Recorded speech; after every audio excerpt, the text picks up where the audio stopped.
chers amis de Gourmandise TV, recette bonus aujourd'hui. Un bonus avec cette recette de spécialité de fromage frais. Je vous propose mon Fontainebleau gourmand et voici les ingrédients pour 4 personnes. Il vous faudra 25 centilitres de crème liquide, 50 g de crème épaisse, de Normandie, 200 g de fromage blanc et enfin 2 cuillères à soupe de sucre glace.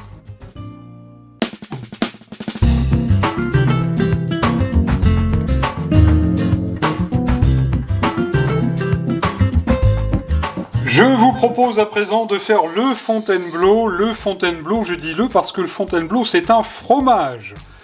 Un fromage originaire de Fontainebleau, en Seine-et-Marne, 77. J'en profite pour saluer tous nos amis de la Seine-et-Marne qui regardent attentivement et fidèlement Gourmandise TV.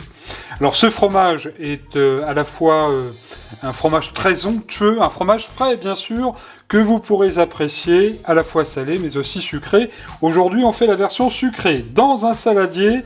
Alors je me suis arrangé pour que tous les ingrédients, y compris le saladier, soit bien frais. Donc j'ai tout mis bien au réfrigérateur au moins la veille.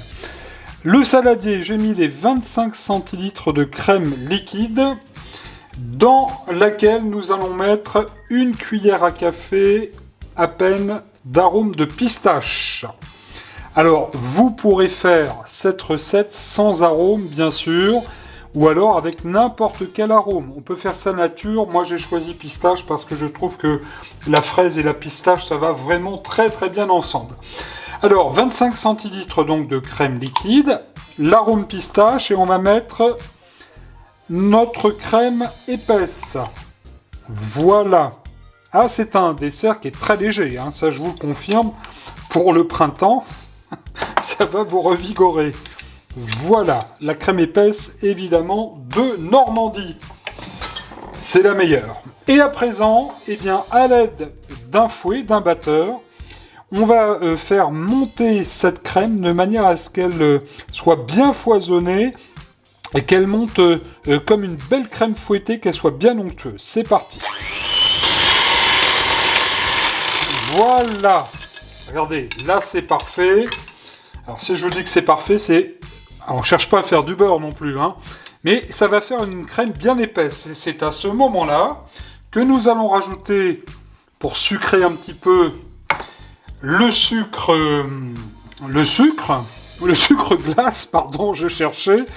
Et puis nous allons y mettre notre fromage blanc frais, bien épais. Voilà, c'est parfait. On va reprendre le batteur. Et on va faire remonter tout ça de façon à ce que ça fasse une belle petite crème, comme une belle crème chantilly, ça va être délicieux. Et voilà. Ouh là là, regardez-moi ça. Vous voyez, ça vous fait vraiment une très très belle crème, c'est ce qu'on appelle le fromage, le Fontainebleau. Alors, il faut y goûter, hein. Je finirai bien le saladier.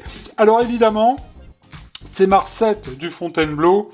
Il y a plusieurs recettes. Il faut savoir que le Fontainebleau a été inventé fin 18e, début 19e siècle, et que bien évidemment, la recette n'ayant pas été déposée, eh bien chacun a fait un petit peu la recette à sa façon. Ça va être, je pense, un véritable ravage. C'est pour moi. Alors avec ce Fontainebleau, vous pourrez bien sûr garnir un fond de tarte aux fruits, des fraises par exemple, ou bien le consommer naturellement comme un fromage blanc, comme un fromage. C'est absolument délicieux avec une petite pointe de belle confiture, ce sera parfait. Rendez-vous très prochainement sur Gourmandise TV pour d'autres bonus et toutes nos recettes. Je vous souhaite un bon régal.